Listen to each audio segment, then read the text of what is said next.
नमस्कार, जनतंत्र टीवी देख रहे हैं आप। मैं हूं आपके साथ साहिल धुलिया। बुलेटिन की शुरुआत करेंगे। छत्तीसगढ़ के जांजगीर चांपा जिले में बोरवेल के लिए खोदे गए गड्ढे में फंसे राहुल को बचाने की जद्दोजहद पिछले 48 घंटे से जारी है। 10 साल का ये बच्चा राहुल करीब 47 घंटे से 50 फीट गहरे गड्ढे में फंसा हुआ है। इस बीच रोबोटिक्स तरीके से उसे निकालने की कोशिशों को झटका लगा है। जहां राहुल को रोबोट के जरिए बाहर निकालने का पहला प्रयास विफल हो गया, जिसके बाद एक्सपर्ट की टीम दोबारा कोशिश कर रही है। एनडीआरएफ की टीम ने सुरंग बनाकर राहुल तक पहुंचने का अभियान शुरू कर दिया है। वहीं दूसरी ओर मुख्यमंत्री भूपेश बघेल ने कलेक्टर जितेंद्र और राहुल के परिजनों से वीडियो कॉल पर बात की, जिसमें मुख्यमंत्री ने राहुल की दादी श्यामाबाई को भरोसा दिलाया कि जल्द ही उनके बच्चे को सकुशल निकाल लिया जाएगा। सीएम ने कहा कि तोर नाती ला निकाल लेबो।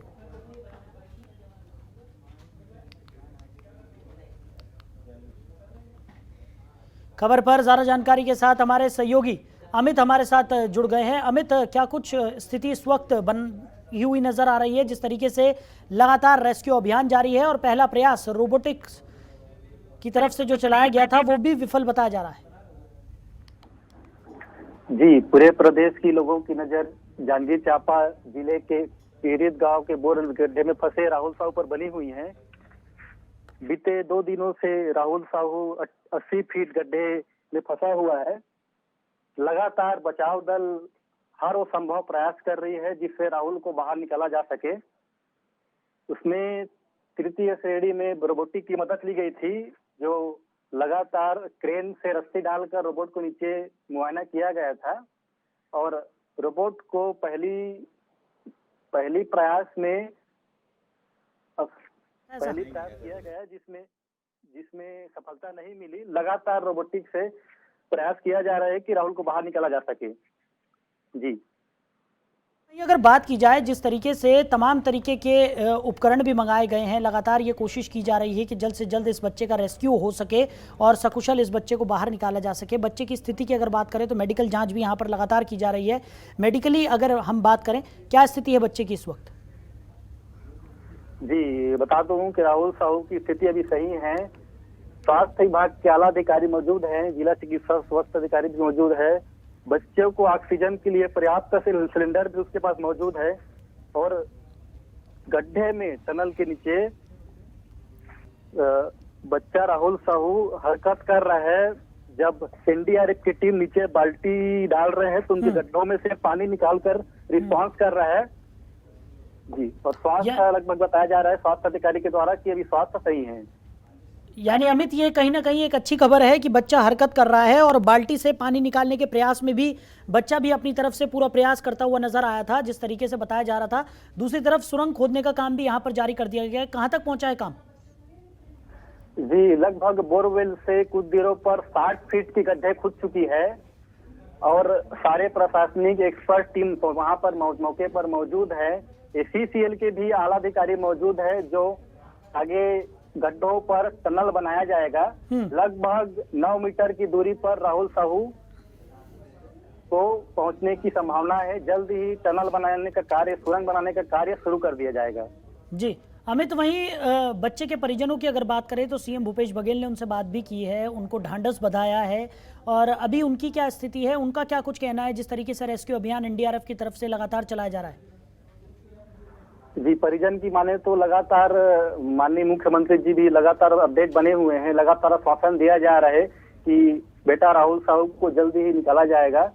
साथ ही लगातार जनप्रतिनिधि, जिला कलेक्टर, साले आला अधिकारी फोन पर बने हुए हैं और परिजन की अभी स्थिति सही है। उनको रात में तबीयत खराब हुआ था, लेकिन अभी वर्तमान में स्थिति सही है। अमित, वहीं अगर बात की जाए, ये पहला मामला नहीं है, इससे पहले भी कई बार छोटे बच्चे बोरवेल में गिरे हैं और ऐसी कई घटनाएं भी सामने आई हैं। क्या बताया जाता है, आखिर क्या वजह होती है कि इस तरीके की लापरवाही यहाँ पर बरती जाती है और अभी भी इस तरीके की घटनाएं कम होने का नाम नहीं ले रही? क्योंकि इससे पहले भी अगर हम कई मामलों की बात करें तो कई बच्चों ने अपनी जान भी गंवाई है इस तरीके से बोरवेल के गड्ढे में गिरकर, या जो भी कार्य यहाँ पर हो रहे होते हैं उन कार्यों में पूरी तरह से सुरक्षा व्यवस्था यहाँ पर सुदृढ़ नहीं की जाती है, जिसकी वजह से इस तरीके के हादसे होते हैं।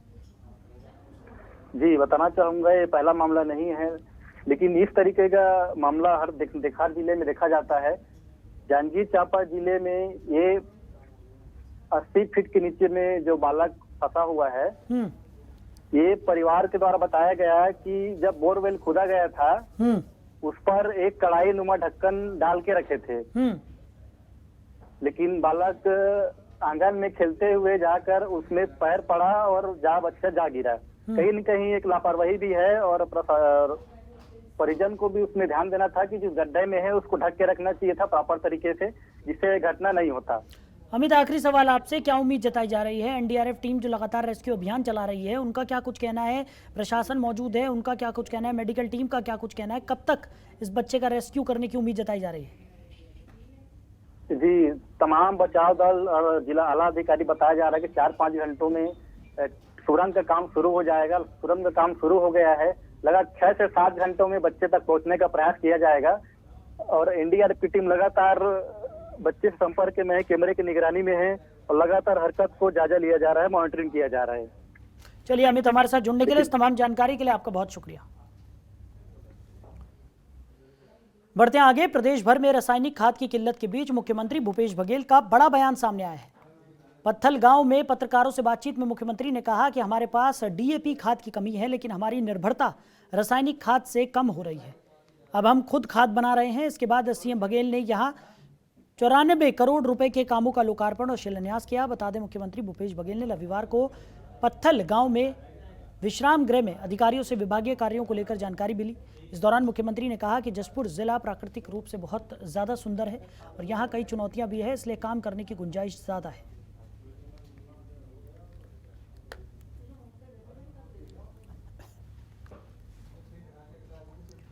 वहीं इस दौरान जब सीएम बघेल से आंगनबाड़ी कार्यकर्ताओं के संबंध में सवाल करने पर सीएम बघेल ने कहा कि हमें सरकार और जनता के बीच का भरोसा बनाए रखना है और इसलिए आंगनबाड़ी कार्यकर्ताओं से जो वादा किया गया है वो भी पूरा किया जाएगा। साथ ही उन्होंने कहा कि हम अपनी कही हुई बात से पीछे नहीं हटेंगे।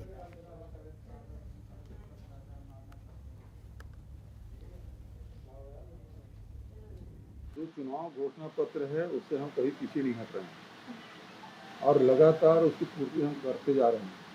जैसे जैसे समय मिलते जा रहा है, जैसे जैसे हमारे पास धन उपलब्ध होते जा रहा है, सारे काम हम लोग कर रहे हैं।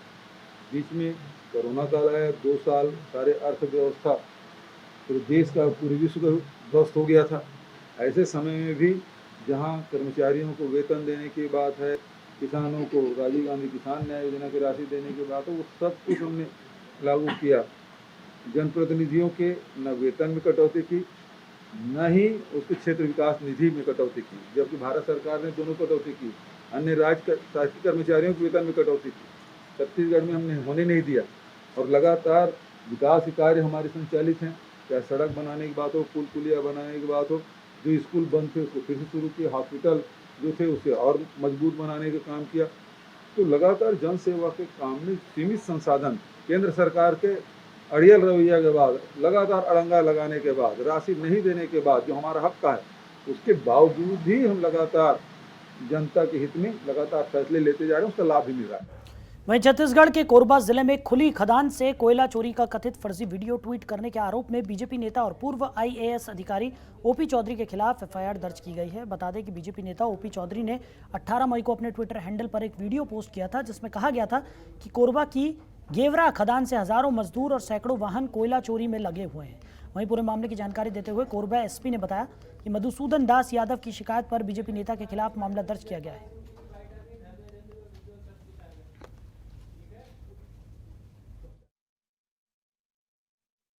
कोरबा पुलिस ने हमेशा अवैध गतिविधियों के विरुद्ध सख्ती से कार्रवाई किया है। 18 मई 2022 को ओपी जी के द्वारा ट्वीट करके कुछ वीडियो को अपलोड किया गया था, जिसमें उन्होंने दीपिका गेवरा माइंस का उल्लेख होना उन्होंने बताया था। इस संबंध में मधुसूदन दास जी के द्वारा बाकी मोंगरा थाने में शिकायत दिया गया और उन्होंने बताया कि अपने आवेदन पत्र में उन्होंने बताया कि यह वीडियो उस क्षेत्र का नहीं है। उनके आवेदन पत्र के आधार पर बाकी मोंगरा थाना में हम लोगों ने अपराध दर्ज किया और अपराध दर्ज करके आगे हम लोगों ने अपराध में 505 1B के तहत अपराध दर्ज किया और अग्रिम कार्रवाई करने के लिए आगे प्रशस्त। आप सीधी लड़ाई नहीं लड़ पा रहे हैं, तो बदनाम करने के लिए, अधिकारियों को बदनाम करने के लिए, सरकार को बदनाम करने के लिए आप इस प्रकार से हथकंडा अपनाएंगे। आप आईएएस अधिकारी रहे हैं, आईपीएस के एग्जाम दिए हैं, कलेक्टर रहे हैं, और उसके बाद यह हथकंडा कि कोयला चोरी वगैरह पुराने 2 साल पुराने वीडियो को आप डालेंगे और कहेंगे कि 2022 का है, तो सीधा सीधा ये तो अपराध की ही श्रेणी में आता है। और यदि सामान्य नागरिक होता तो पर भी कार्रवाई होती, और चूंकि वो और जिम्मेदार हैं, IAS अधिकारी रहे हैं, तो उसका तो अपराध और बड़ा होता है कि आप जानबूझ के प्रदेश में इस प्रकार से वातावरण बनाना चाहते हैं। तो जो गलत साबित हुआ तो FIR दर्ज होगा ही, उनको तो और उनके खिलाफ तो और कड़ी कार्रवाई होनी चाहिए। वहीं ईडी की ओर से सोनिया गांधी और राहुल गांधी को नोटिस भेजे जाने पर कांग्रेस भड़की हुई है, जिसके विरोध में कांग्रेस सोमवार को रायपुर में ईडी दफ्तर का घेराव करेगी। रायपुर शहर जिला कांग्रेस कमेटी ने इस विरोध प्रदर्शन की पूरी तैयारी कर ली है। पार्टी के कार्यकर्ता काली पट्टी बांधकर पदयात्रा करते हुए पचपेड़ी नाका के पास स्थित ईडी के दफ्तर जाएंगे और वहां विरोध प्रदर्शन करेंगे। बता दें, कांग्रेस ने केंद्र सरकार पर ईडी के दुरुपयोग का आरोप लगाया है। साथ ही कहा है कि केंद्र सरकार सरकारी संस्थाओं के माध्यम से कांग्रेस के नेताओं को डराने की कोशिश कर रही है, लेकिन हम डरने वाले नहीं हैं।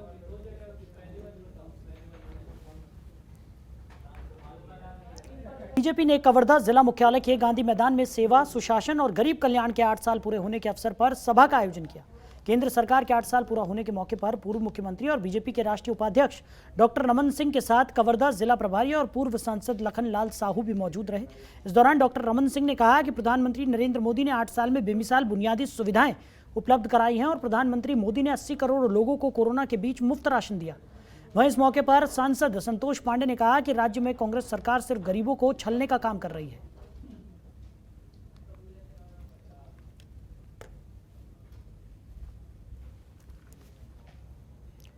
उधर छत्तीसगढ़ के गरियाबंद जिले में किडनी प्रभावितों की मौत का सिलसिला जारी है, जहां शनिवार रात को एक और किडनी रोगी की मौत हो गई। 54 साल के शिक्षक तुकाराम क्षेत्रपाल ने बीती रात अंतिम सांस ली। उनको पेरिटोनियल डायलिसिस के लिए रायपुर एम्स में भर्ती कराया गया था। तुकाराम की इस मौत को मिलाकर सुपेबेड़ा में किडनी की गंभीर बीमारी से मरने वालों की संख्या अब तक 89 हो गई है। ये रिपोर्ट देखिए।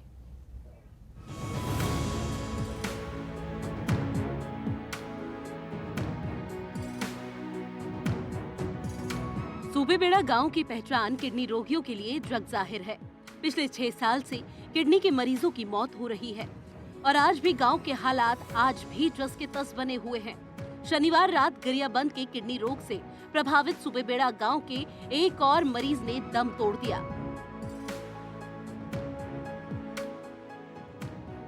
चौवन साल के शिक्षक तुकाराम क्षेत्रपाल ने बीती रात अंतिम सांस ली। कुछ दिन पहले ही उनको पेरिटोनियल डायलिसिस के लिए रायपुर एम्स में भर्ती कराया गया था। बता दें कि तुकाराम की इस मौत को मिलाकर सुपेबेड़ा में किडनी की गंभीर बीमारी से मरने वालों की संख्या 69 हो चुकी है।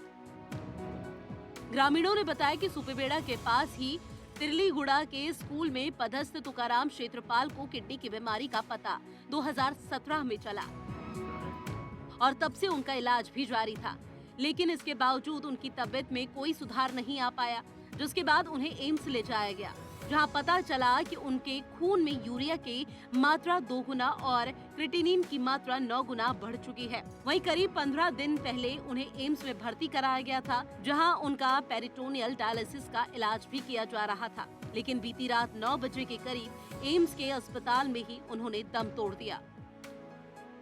मैं 10 लोगों की मौत हो चुकी है और मेरे 2 भाई अभी एम्स हॉस्पिटल में भर्ती थे, जिसमें से मेरे भैया का आज देहांत हो गया और मेरा छोटा भाई अभी भी जीवन मृत्यु के बीच में संघर्ष एम्स में कर रहा है। और अभी 7 तारीख को TS बाबा आए थे, तो मैं मांग भी रखा था उनको कि हर डायलिसिस पेशेंट को प्रति माह खर्चा के लिए कम से कम 15,000 रुपये का राज्य सरकार से मदद मिले, क्योंकि हमारी आर्थिक स्थिति बहुत पूरी तरह से चरमरा गई है, हमारा सब कुछ बिक चुका है। तो मांग तो रखा था। मेरी पुनः नियुक्ति के लिए भी जन भागीदारी शिक्षक के रूप में 6 साल काम किया, उसके लिए भी मैं TS बाबा के पास मांग रखा हूँ कि पुनः नियुक्ति दी जाए। और हमारी आर्थिक स्थिति बुरी तरह चरमरा गई है, तो शासन प्रशासन से मेरा निवेदन है कि हमारी मांगों को ध्यान दे। और दूसरी बात, अब हमको इस गांव में रहने के लिए डर लग रहा है। हमारे पूरे परिवार को कहीं अन्यत्र अगर सरकार मुआवजा राशि दे करके स्थापित कर दे तो बहुत बहुत कृपा होगी, नहीं तो हमको बाध्य होकर इस गांव को छोड़ने के लिए मजबूर हैं। अब हमारे पास पैसा नहीं कि हम स्वयं किसी दूसरे जगह जाकर के मकान बना के रह सकें, हमारे पास कुछ भी नहीं है। बता दें कि गांव में किडनी रोग के लक्षणों वाले सैकड़ों लोग हैं। वहीं 32 लोग ऐसे भी हैं जिनमें बीमारी कंफर्म हो चुकी है। जिनका इलाज अलग अलग अस्पतालों में जारी है, जिसकी वजह से कई परिवारों की आर्थिक स्थिति भी बीमारी की वजह से बेहद खराब होती जा रही है। ऐसे में गांव के लोग अब निराश हो चुके हैं। आपको ये भी बता दें कि हफ्ते भर पहले ही स्वास्थ्य मंत्री टीएस सिंहदेव पहुंचे थे, जहां उन्होंने नए स्वास्थ्य केंद्र का भूमि पूजन किया। साथ ही स्वास्थ्य मंत्री ने वहां पहले से ही संचालित वैकल्पिक स्वास्थ्य केंद्र में सुविधाओं का जायजा भी लिया।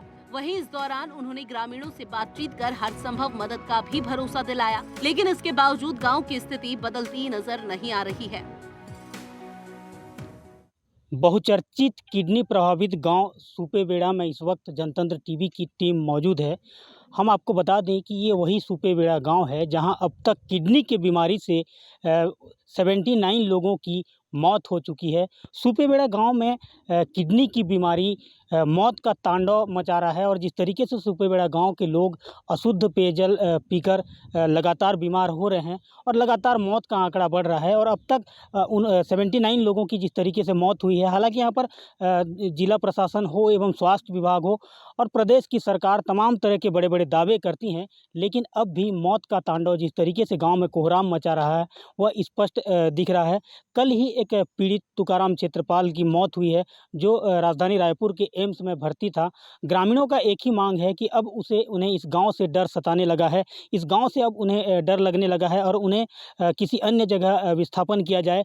पूर्व में इस गांव में राज्यपाल के साथ अनेक मंत्री एवं नेता और दिल्ली और बॉम्बे से टीम आकर इस गांव पहुंची एवं इस गांव का किडनी की बीमारी से जिस तरीके से लोग मर रहे हैं उसका निष्कर्ष निकालने की कोशिश की, लेकिन अब तक गांव में मौत का जिस तरीके से तांडव मच रहा है, मौत पर जिस तरीके से लगाम लगना चाहिए लगाम नहीं लग रहा है और लोग अब मौत के मुंह में समाते जा रहे हैं।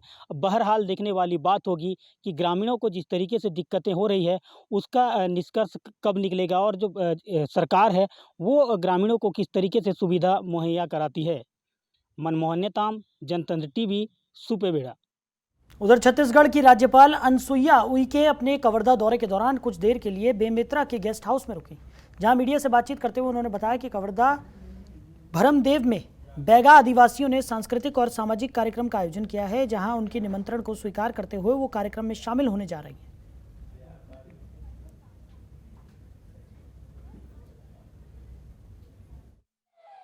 मैं आज प्रथम मेरा दौरा है कवर्धा जिले में। ये भोरम देव जो है बेगा जनजाति और आदिवासियों का एक देव स्थल है और बहुत दिन से उनकी इच्छा थी कि मैं वहाँ पर आऊँ और उन्होंने निमंत्रण दिया था और आज सभी मतलब बेगा समाज और अन्य जो समाज के आदिवासी समाज के लोग वहाँ सब इकट्ठे होंगे, क्योंकि उन लोगों का एक अपनी सांस्कृतिक अपनी परंपरा रहती है और उसी के दौरान उन्होंने एक सम्मेलन भी रखा है, तो आज मैं उस सम्मेलन में जा रही हूँ। वहीं कोरबा के बुंदेली गांव में यातायात नियमों की जानकारी देने के उद्देश्य से सरकारी स्कूलों में ट्रैफिक पुलिस ने जागरूकता कार्यक्रम का आयोजन किया, जिसमें यातायात पुलिस ने लोगों को यातायात नियमों के बारे में जानकारी दी।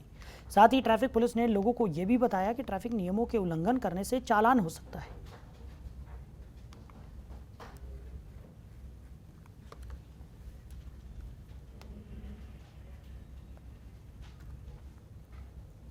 वहीं बलौदा बाजार में शिवसेना प्रमुख धनंजय सिंह परिहार के नेतृत्व में रैली निकालकर शिवसेना कार्यकर्ताओं ने बलौदा बाजार कलेक्टर एसपी कार्यालय का घेराव कर ज्ञापन सौंपा। इसके साथ ही सिमगा थाना प्रभारी के ऊपर मजिस्ट्रेट जांच बिठाकर कार्रवाई की मांग की है।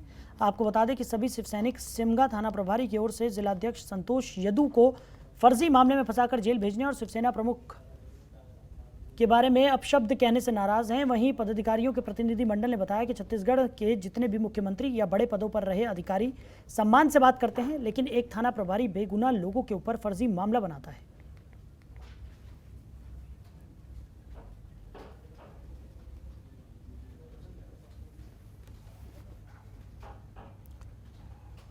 तो छत्तीसगढ़ में मानसून ने दस्तक दे दी है। मुंगेली, जसपुर और कबीरधाम सहित कई जिलों में बारिश के बाद शनिवार देर शाम दुर्ग जिले में भी मौसम बदला।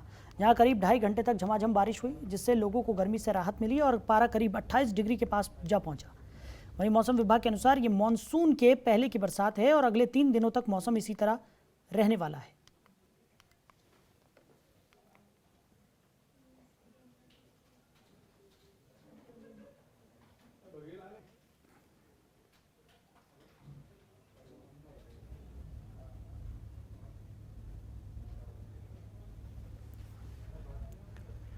वहीं अंबिकापुर में छत्तीसगढ़ बंग समाज ने प्रदेश स्तरीय बैठक और सम्मान समारोह का आयोजन किया, जिसमें प्रदेश के कई जिलों के पदाधिकारी शामिल हुए, जहां समाज में उत्कृष्ट काम करने वाले लोगों को सम्मानित किया गया।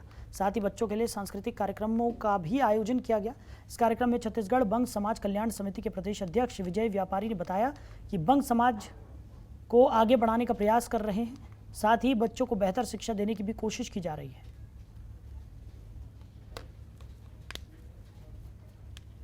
आज का कार्यक्रम मुख्य रूप से सरगुजा जिला जो जिला अध्यक्ष है रामू घोष जी हैं, उनके टीम का पूरा आज शपथ ग्रहण हो रहा है और बाकी हमारे समाज के जो उत्कृष्ट कार्य किए उत्कृष्ट क्षेत्र में जिस क्षेत्र में किए हैं सभी को सम्मान समारोह रखा गया है। समाज कार्य किया जाएगा। समाज के उत्थान के लिए हम लोग सभी पहले एकता बनाए रखेंगे और शिक्षा को और समाज को किस तरह से कुरीतियों से मुक्ति दिलाया जा सके और अपने समाज को एक नई दिशा दे सके, इसके लिए हम लोग काम कर रहे हैं। ये कार्यक्रम आज शपथ ग्रहण समारोह है। इसमें हम लोग जिला अध्यक्ष और सभी हमारे टीम के शपथ लेंगे। उसके बाद जो शिक्षा में अव्वल है उनको सम्मान करेंगे, जो MBBS कर रहे हैं उनको भी हम यहाँ सम्मान करेंगे, बुजुर्ग लोग को सम्मान करेंगे, जो कृषि क्षेत्र में अच्छा काम किए उनको सम्मान करेंगे। रायगढ़ जिला से हैं, सूरजपुर से हैं, बलरामपुर जिला से हैं, सभी जिले से आए हैं, धर्मजगढ़ से आए हैं। उन सभी को हम लोग जो अच्छे नंबर से पास किए हैं, जो अच्छे किसानी में है, जो पढ़ाई में है, जो डॉक्टरी में है, जो इंजीनियर है, उनका सम्मान के लिए आज ये कार्यक्रम रखा गया है। और सबसे प्रशासन से मैं एक विनती करता हूं कि हमारे जो बंग भवन के लिए हम लोग जो ज़मीन का लिए दिए हैं वो भी हमारा जल्दी कर दें और हम बंग भवन बना पाएँ। फिलहाल इस बुलेटिन में मेरे साथ इतना ही। आप बने रहिए और देखते रहिए जनतंत्र टीवी। नमस्कार। खबरों के निष्पक्ष विश्लेषण के लिए सब्सक्राइब करें Jantantra TV and press the bell icon. Never miss any update.